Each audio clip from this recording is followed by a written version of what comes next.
Assalamualaikum warahmatullahi wabarakatuh. Para mahasiswa sekalian, sekarang kita akan membahas mengenai tugas harian yang kelima.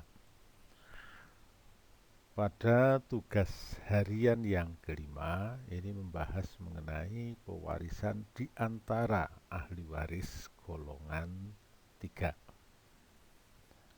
Untuk itu, para mahasiswa sudah harus paham siapa yang termasuk ahli waris golongan 3 dan kemudian cara pembagian warisan di antara ahli waris golongan 3. Ahli waris golongan 3 terdiri dari para leluhur, para keluarga sedarah dalam garis lurus ke atas sesudah orang tua. Mulai dari kakek nenek dan seterusnya orang tua kakek nenek dalam garis lurus ke atas itu adalah ahli waris golongan 3. Lalu bagaimana pembagian warisan di antara ahli waris golongan 3? Ingat materi yang diatur dalam pasal 850 dan pasal 851 tentang clothing, ya, pembelahan warisan. Kalau harta warisan terbuka untuk ahli waris golongan 3 dan atau golongan 4, maka warisan harus dibagi, dibelah, di-clothing menjadi dua bagian yang sama. Karena ahli waris pada pewarisan golongan 3 dan atau golongan 4 terdiri dari dua kelompok ahli waris. Sehingga harta warisannya juga harus dibagi dua. Seolah-olah ada dua kelompok ahli waris dan ada dua harta warisan. Akibat adanya clothing, maka bisa terjadi penyimpangan terhadap berlakunya prinsip golongan dan prinsip hubungan perderajatan. Secara umum, prinsip golongan mengatakan golongan yang lebih dekat menutup golongan yang lebih jauh. Derajat yang lebih dekat menutup derajat yang lebih jauh. Tetapi dalam pewarisan golongan 3 dan golongan 4, karena pewarisan golongan 3 dan golongan 4 ini merupakan peristiwa yang langka, ya, dan merupakan suatu kekhususan, ya. Sepanjang mereka berada pada garis yang berbeda, maka golongan waris yang berbeda ataupun derajat yang berbeda bisa mewaris bersama. Dengan kata lain, dalam pewarisan golongan 3 bisa terjadi pewarisan bersama di antara orang yang berbeda golongan maupun berbeda hubungan perderajatan sepanjang berada dalam garis yang berbeda. Yang satu di garis ayah, yang satu di garis ibu. Pewarisan dalam tiap-tiap garis tetap berlaku prinsip golongan dan derajat. Golongan yang lebih dekat menutup golongan yang lebih jauh, derajat yang lebih dekat menutup derajat yang lebih jauh. Ini prinsip dasar pewarisan golongan 3. Sekarang kita lihat contoh soal dalam tugas harian yang kelima.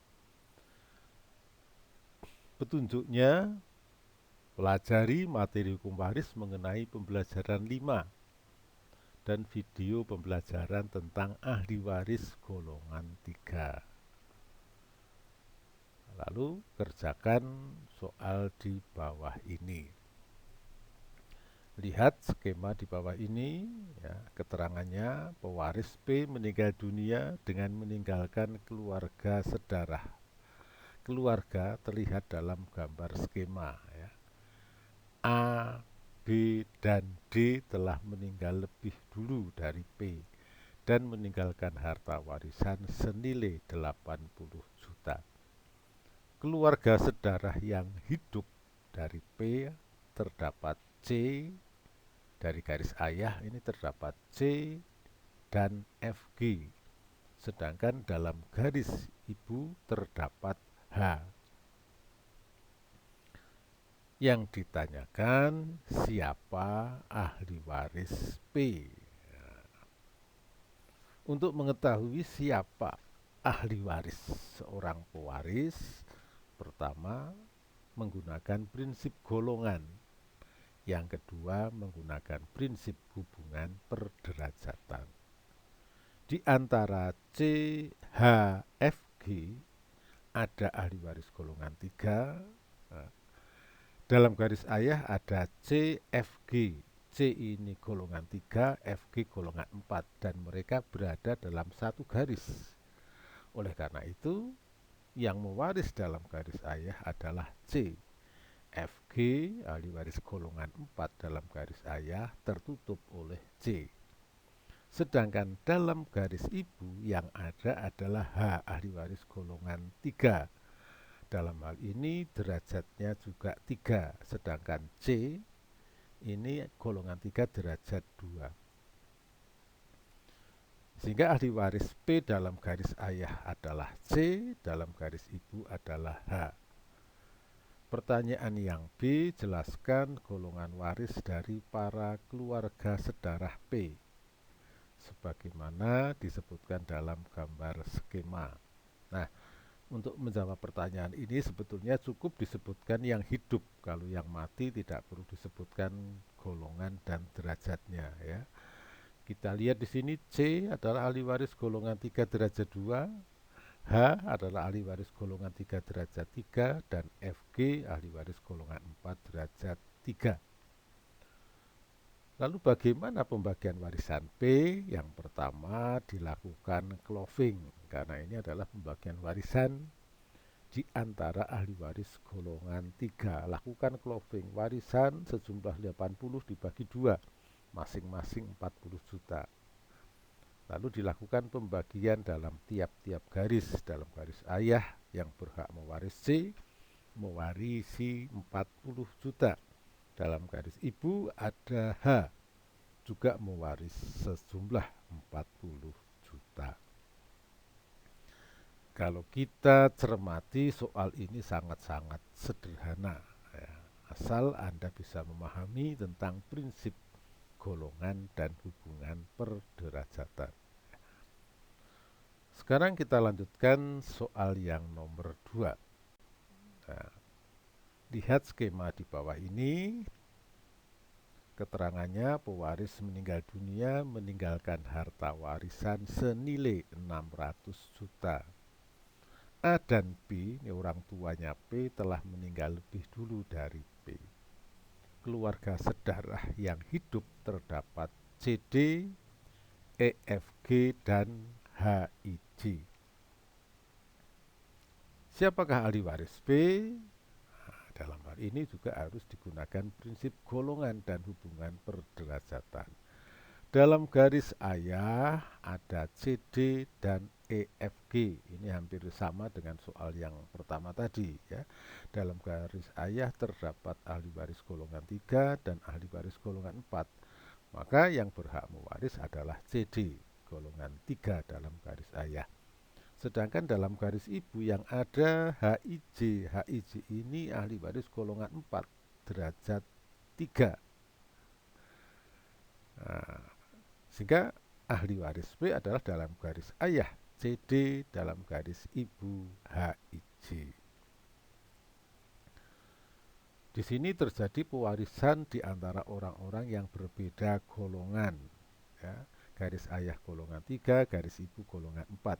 Kalau tadi dalam soal pertama adalah terjadi pewarisan di antara orang-orang yang sama golongannya tetapi berbeda hubungan perderajatannya.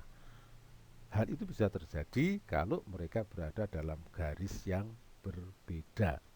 Ini sebagai salah satu akibat cloving. Pertanyaan yang B, jelaskan golongan waris dari para keluarga sedarah P. Nah, kita lihat CD ahli waris golongan 3 derajat 2, HIJ ahli waris golongan 4 derajat 3, sedangkan EFG ahli waris golongan 4 juga derajat 3.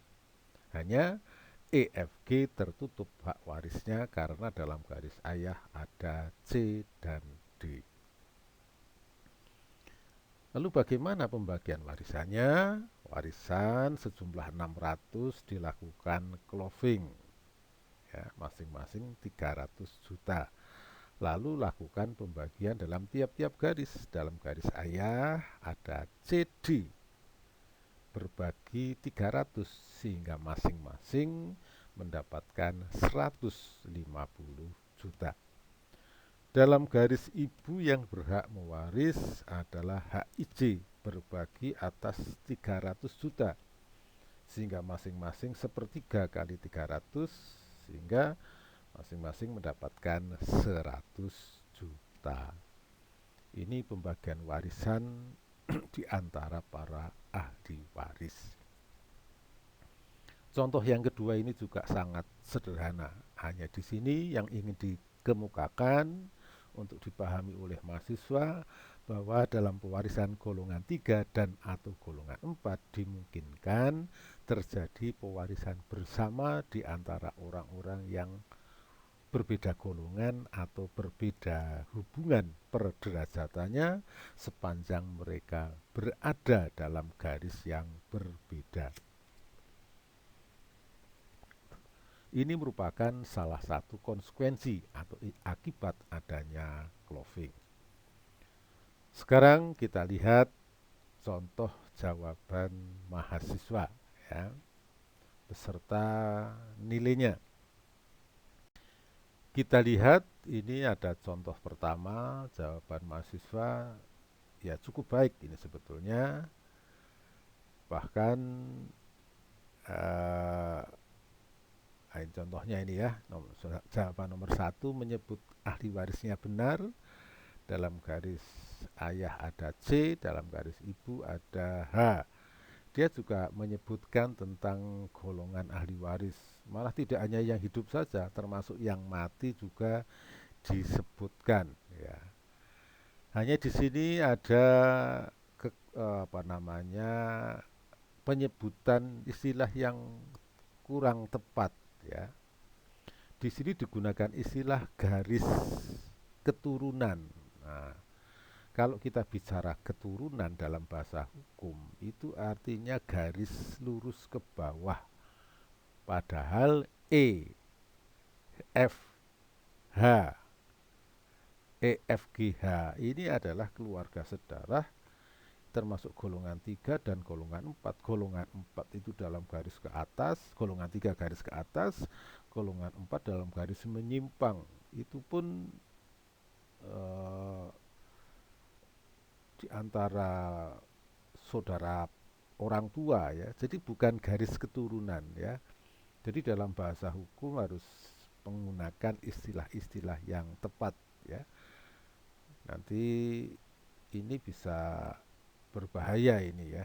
Kalau Anda jadi seorang notaris atau Anda jadi seorang hakim, wah bahaya menggunakan istilah-istilah yang keliru. Jadi jangan gunakan garis keturunan, tapi garis keluarga boleh. Atau cukup garis ibu, ya keluarga garis ibu, keluarga garis ayah. Jangan gunakan istilah keturunan. Nah ini menjadi dalam semua uraian menggunakan istilah garis keturunan. Nah, yang benar adalah keluarga garis ayah, keluarga garis ibu. Nah, ini perlu dikoreksi untuk semuanya ya, tidak hanya mahasiswa yang menulis ini, tapi juga untuk semuanya dipahami. Sehingga di sini nilainya tidak bisa maksimal ya, tidak. Walaupun dalam dua jawaban ini secara pokok jawaban ahli waris dan pembagian warisannya benar ya. Hanya ada kekurang tepatan di dalam penggunaan istilah maupun di dalam kelengkapan jawaban ya. Misalnya langkah-langkahnya di sini cloving oke, ada ya.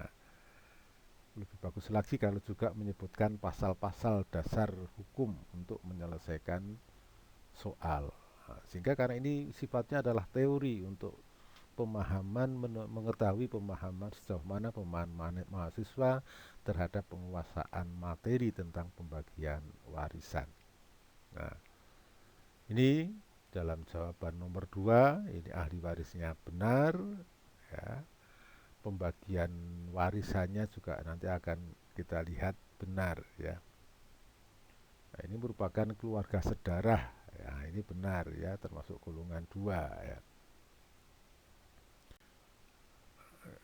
Ini pembagian warisannya benar, CD 150, HIJ masing-masing 100.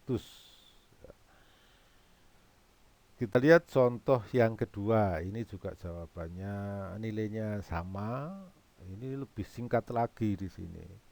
Di sini menyebutkan ahli warisnya benar, pembagiannya benar, tapi ini kurang ada uraian mengenai bagaimana cara melakukan pembagian dan juga uh, ya kelengkapan di dalam jawaban ini yang uh, mestinya diuraikan ya bagaimana melakukan jawaban sampai ketemu pada hasil akhirnya. Ya, karena ini sifatnya adalah pembelajaran untuk mengetahui sejauh mana pemahaman mahasiswa tentang teori pembagian warisan. Nah, di sini juga menyebut istilah garis keturunan. Nah, inilah salah satu sisi kekurangannya atau kekurang tepatannya ya. Yang benar adalah keluarga sedarah garis ayah, keluarga sedarah garis ibu, bukan keturunan ya. Contoh yang ketiga ini di sini saya berikan nilai 90 ya. Walaupun di sini juga ada kesalahan ya, dalam menggunakan istilah garis keturunan ya. Ya, di sini pada prinsipnya benar dalam menyebutkan golongan, menyebutkan ahli waris dan melakukan pembagian warisan ya. Kurang lebih sama. Hanya ada lebih dan kurangnya sedikit ya. Contoh yang keempat ini yang nilainya agak beda dengan yang lain yaitu hanya mendapatkan nilai 60. Kalau nilai 60 itu rata-rata salah satu soal itu tidak benar ya. Berarti dia hanya benar pada satu soal, tapi soal yang satunya tidak benar. Dalam contoh ini, mahasiswa ini menjawab nomor satu, ahli warisnya benar, pembagian warisannya benar, dan juga jawabannya cukup lengkap. Ini menyebutkan pasal-pasal sebagai dasar jawabannya. Ya. Nah, walaupun di dalam penyebutan golongan waris ini tidak lengkap, ada kekurangannya. Ya. Kita lihat contoh yang kedua, ini juga jawabannya nilainya sama. Ini lebih singkat lagi di sini. Di sini menyebutkan ahli warisnya benar, pembagiannya benar, tapi ini kurang ada uraian mengenai bagaimana cara melakukan pembagian dan juga uh, ya kelengkapan di dalam jawaban ini yang uh, mestinya diuraikan ya bagaimana melakukan jawaban sampai ketemu pada hasil akhirnya. Ya, karena ini sifatnya adalah pembelajaran untuk mengetahui sejauh mana pemahaman mahasiswa tentang teori pembagian warisan.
Nah, Contoh yang terakhir, yang kelima, ada mahasiswa yang mendapatkan nilai 55. Ini juga pasti salah satu soal salah. Tapi salahnya lebih parah daripada yang tadi, yang saya beri nilai 60 ya. Nilai 60 itu menyebut ahli warisnya masih benar ya. Ada sisi benarnya gitu. Hanya ada kekurangannya, dia hanya menyebut sebagian ya. Eh, Jawaban nomor satu ini ahli warisnya benar, pembagian warisannya benar ya. Lalu juga menyebut, nah ini dalam menyebut golongan ahli waris ini tidak tidak disebutkan golongan warisnya. Nah, ini juga salah satu kekurangan ya. Lalu jawaban soal nomor dua, lah ini kesalahan yang luar biasa fatal ini ya. Dia di jawaban awal itu sudah benar siapa ahli warisnya, termasuk ahli waris golongan. Ahli warisnya ini salah ini ya, hanya menyebutkan CD. Ini hampir sama dengan yang tadi, ahli warisnya hanya CD. Nah, ini seperti tadi. Tapi ini kesalahan fatalnya lagi dalam perhitungan warisan ya. Mestinya warisannya 600, di sini kembali ke seperti soal nomor satu ini, warisannya 80 sehingga masing-masing mendapatkan 40. Jadi kesalahan yang double gitu ya. Kesalahan di dalam menuliskan materi soal ini ya. Nah, ini kesalahan yang fatal. Mudah-mudahan jangan diulang untuk kalau nanti ujian yang sesungguhnya ya, dalam UTS maupun di dalam UAS. Jadi mahasiswa harus teliti. Bahkan ada beberapa mahasiswa mengikuti perkuliahan hukum waris, tapi yang dikirimkan dalam jawaban adalah jawaban soal hukum jaminan yang saya berikan. Ini ada di beberapa kelas, tugas hukum waris yang dikirimkan adalah tugas hukum jaminan. Nah, ini fatal. Lalu ada lagi mahasiswa yang mengirimkan jawaban dengan format yang tidak bisa saya baca melalui komputer saya. Nah, biasanya saya berikan catatan komentar kepada mahasiswa dengan harapan untuk segera diperbaiki filenya ya, sehingga bisa saya baca. Kalau yang seperti itu masih bisa saya tolerir dan nanti saya beri nilai. Tapi kalau mahasiswa mengirimkan jawaban setelah keluarnya nilai, maka itu tidak saya terima. Demikian pembahasan tugas harian yang kelima. Mudah-mudahan bermanfaat dan menambah pemahaman mahasiswa tentang penyelesaian soal-soal hukum waris. Terima kasih. Mudah-mudahan bermanfaat. Assalamualaikum warahmatullahi wabarakatuh.